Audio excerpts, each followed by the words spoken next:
8 tipos de violencia de género. 1. Violencia psicológica. Es cualquier acto que dañe la estabilidad psicológica. Puede consistir en abandono, descuido, celotipia, insultos, etc. Conllevan a la víctima a la depresión, aislamiento o devaluación de su autoestima. 2. Violencia física.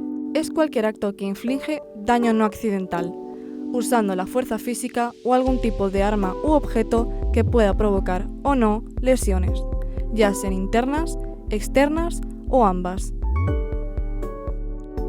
3. Violencia patrimonial. Es cualquier acto que afecta a la supervivencia de la víctima. Puede verse en sustracción, destrucción o retención de objetos como documentos personales, bienes o recursos económicos.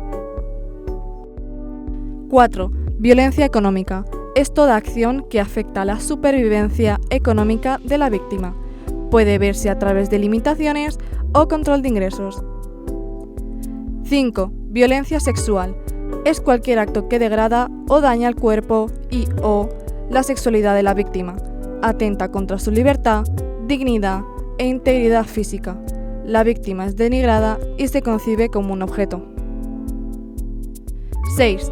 Violencia familiar. Es el acto abusivo de poder con la intención de dominar, someter, controlar o agredir a las mujeres dentro o fuera del domicilio familiar. El agresor debe tener o haber tenido relación de parentesco. 7.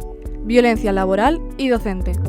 Consiste en un acto de abuso de poder que daña la autoestima, salud, integridad, libertad y seguridad de la víctima.